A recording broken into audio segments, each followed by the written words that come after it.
this section, we want to solve quadratic equations.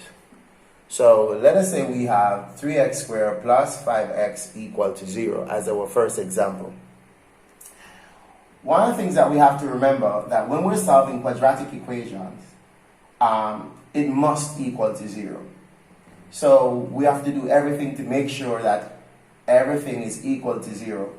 And so in this case, we got it equal to 0 already, so therefore we could now solve. There are various methods that we can use. We're using factorization method right now. So the question is, can I factorize this left side? Definitely I can factorize the left side. X is my common factor. So x, open bracket, x into the 3x squared, we have 3x. X into the 5x, we have 5, and this is equal to 0. Logically speaking, x times 3x plus 5 is equal to 0. The only time we multiply and get 0 is if there is a 0 somewhere. But which of these would be the 0? Is it A or B? Well, technically, we don't know. So since we are not sure which one, but we know that there is a 0, we're going to use a very powerful word in English. It is called either.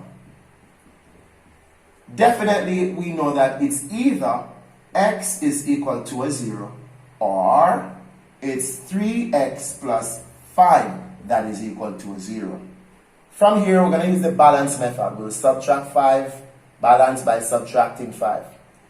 3x is equal to negative 5. Then we divide by 3, balance by dividing by 3.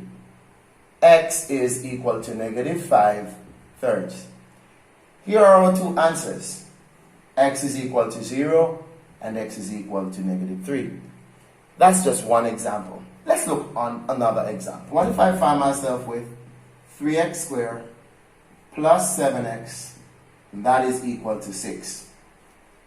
And we're solving. It's going to be our responsibility to make sure that while solving, we have to do everything to make sure that the system is equal to 0. Technically, we don't have that now because there's a 6 on the other side. So we're going to have to shuffle the pack by using a balance method again. We minus 6, because this is a plus 6, we minus 6, and we minus 6. Let's simplify and rearrange. 3x squared plus 7x minus 6 is equal to 0. Remember, we already said that in order to solve a quadratic equation, we must let the thing be equal to 0. Then let's look at this now. So since it is equal to 0, then it's our responsibility to factorize the left side. Well, the two numbers I'm looking for is going to be a 9 and a 2, a negative 2x and a positive 9x minus 6 is equal to 0. So the two numbers that I got were negative 2 and a positive 9, and they will work out to give me back my AC. So let me quickly just show you. My AC is 3 times negative 6, which is negative 18. Negative 2 times 9 will give me negative 18. And negative 2 plus 9 will give me positive 7. As you could see, I needed to have a positive 7 by adding the two terms. And I needed to have negative 18 by multiplying the two terms.